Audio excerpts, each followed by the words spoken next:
Bismillahirrahmanirrahim. Assalamualaikum warahmatullahi wabarakatuh. Perkenalkan saya Novian dari Pekanbaru, mengangkat penelitian dengan tema pengembangan UMKM peternakan broiler melalui kemitraan, di mana dalam hal ini kami melakukan suatu bentuk studi kasus pada program kemitraan PT Super Unggas Jaya di Kabupaten Kampar, dengan harapan model kemitraan yang telah diterapkan oleh perusahaan bisa diambil untuk dipakai dalam hal pengembangan eh, peternakan ayam broiler.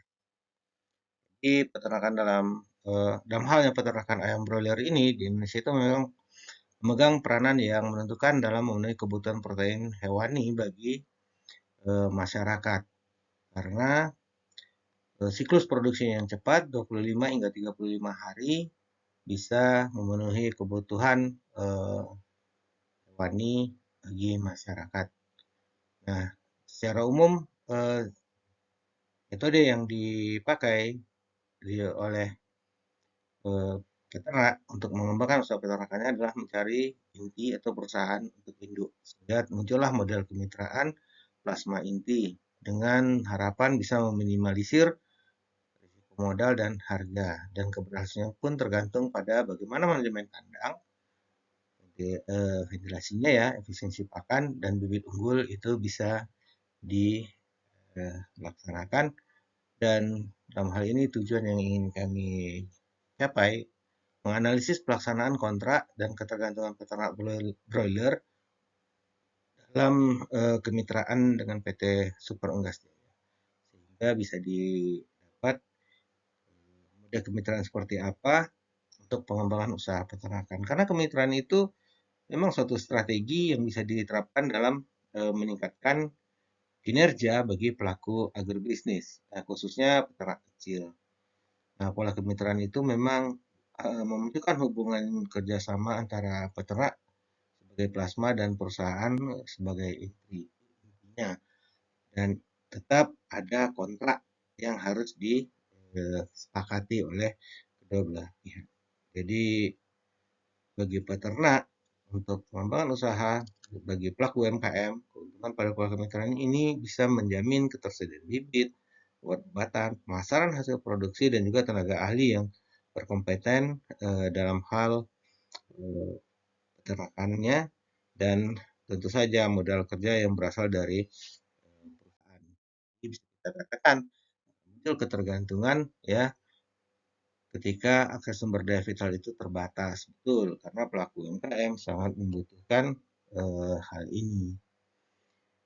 Kalau tidak, bisa saja usahanya untuk melakukan pengembangan peternakan itu sulit didapatkan. Bagi perusahaan ini, sebagai perusahaan yang menyediakan ayam DOC ya, bahkan obat supervisi teknisnya dan pemeliharaan panennya, dia bisa mendorong untuk munculnya keberlanjutan bagi UMKM. Nah, metode yang kami pakai dalam penelitian ini adalah untuk lokasinya satu Kabupaten Kampar, di mana yang dalam hal kerjasama antara PT Super Unggas Jaya dengan peternak itu ada 30 peternak yang kami dapatkan, sehingga kami melakukan survei terhadap 30 peternak. Nah, menggunakan instrumennya kuesioner yang terstruktur, kemudian wawancara, observasi, dan data sumber dipakai. Untuk analisis, kami menggunakan analisis deskriptif kuantitatif. Pelaksanaan kontraknya memakai skala untuk pelaksanaan kontraknya dan memakai skala Goodman dari 12 butir perjanjian yang ada dalam kontrak kerjasama itu untuk diperhitungkan dengan menggunakan Likert 1 sampai dengan 3. Nah, dalam hal karakteristik peternak, kita menjumpai mayoritas peternak itu berada pada usia yang masih muda, produktif ya, masih muda, belum terkategori ke pralansia, masih di bawahnya lagi. Kemudian pendidikannya itu menengah, ya, skala usahanya itu ada pada kategori skala 2 dengan jumlah ternak 8.000 hingga 15.000 ekor ayam. Dan mereka juga cukup berpengalaman ya eh, dan pendapatannya juga cukup untuk usaha peternakan kabupaten nilai. Nah, hasil pelaksanaan kontrak itu secara ringkas bisa dikatakan bahwa keterlaksanaan secara keseluruhan itu 66,67% itu kategori terlaksana dengan baik. Dari 8 butir dalam kategori baik dan 4 butir kategori kurang atau gagal.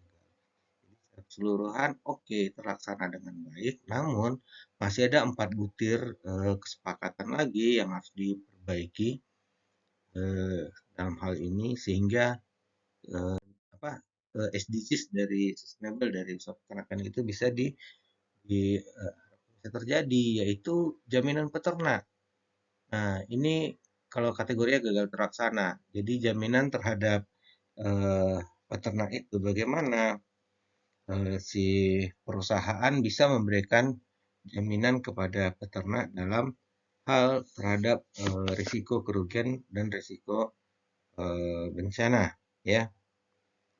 Kemudian penentuan harga sapronak ini sama sekali tidak terjadi keterlibatan peternak ya, oleh perusahaan, oleh inti. Plasma hanya menerima saja juga untuk jadwal panen karena pada dasarnya inti itu menjual ayam dalam bentuk DO kepada pedagang pengumpul. Nah, penentuan harga jual juga peternak tidak terlibat secara langsung, hanya diberitahu bahwa untuk panennya kapan dengan harga sekian.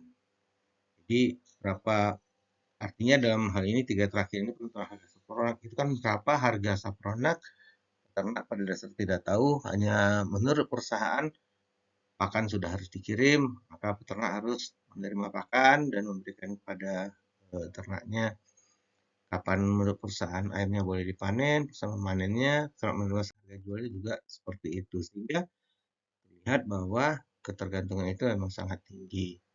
Namun dalam hal ini eh, ketergantungan ini sangat mendukung peternak dalam hal memperbaiki tingkat kematian ayam. Jadi ketergantungan multidimensional itu teknis, struktural, dan finansial itu memperkuat dominasi perusahaan dalam hal ini, ya. Nah, analisis dan implikasinya terlihat bahwa relasi tidak seimbang, ada risiko ketergantungan dan potensi perbaikan yang harus dilakukan perusahaan.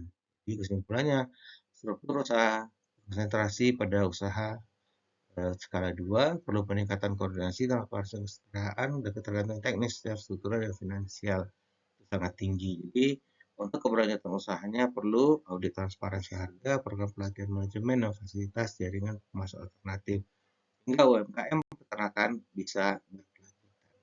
Demikian dari saya. Assalamualaikum warahmatullahi wabarakatuh.